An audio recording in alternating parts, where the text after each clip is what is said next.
It might be as well to hear what he has to say. We're on High Holborn, car 4 moving to intercept. Wait a minute, he's turning off. The limousine had crossed the main road and entered a narrow street full of old-fashioned shops and cafes. The move had taken the MI6 men by surprise, and for a moment there was panic as they struggled to catch up.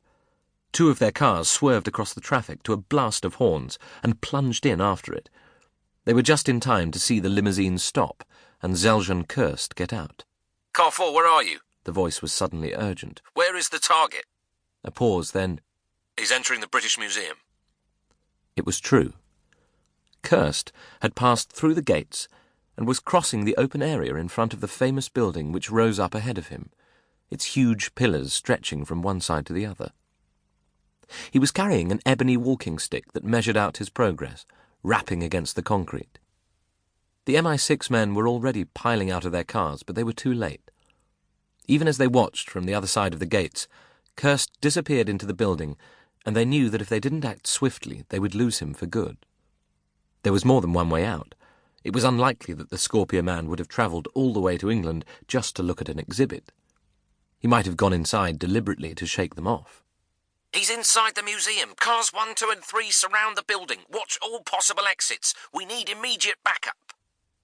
Someone had taken charge, but whoever it was, his voice sounded high-pitched and uncertain. It was 11 o'clock on a bright February morning. The museum would be crowded with tourists and schoolchildren.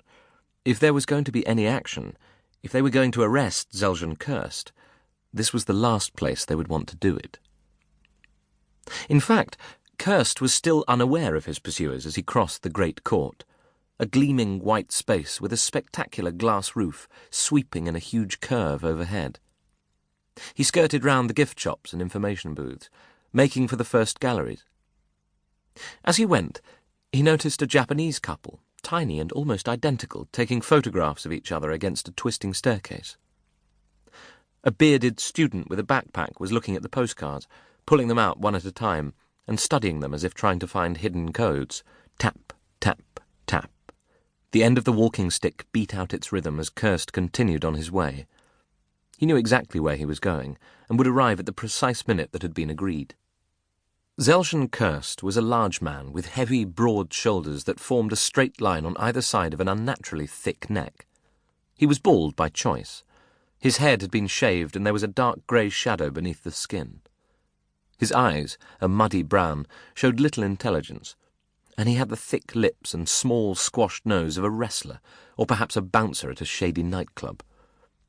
Many people had underestimated him, and occasionally Kirst had found it necessary to correct them. This usually involved killing them. He walked past the statue of a crouching naked goddess. An elderly woman in a deerstalker hat, sitting on a stool with brushes and oil paints, was making a bad copy of it on a large white canvas.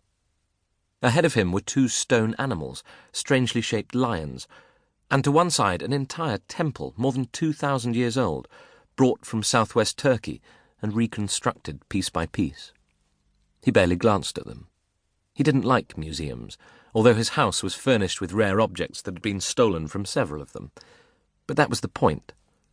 Why should something that might be worth hundreds of thousands of pounds be left to moulder in a dark room, stared at by idiot members of the general public who had little or no idea of its true value? Kirst had a simple rule in life. To enjoy something fully, you had to own it, and if you couldn't buy it, then you would have to steal it. Ahead of him, two glass doors led into a final gallery. He watched as a tall, well-built black man carrying a notebook and pen walked through, then went in himself.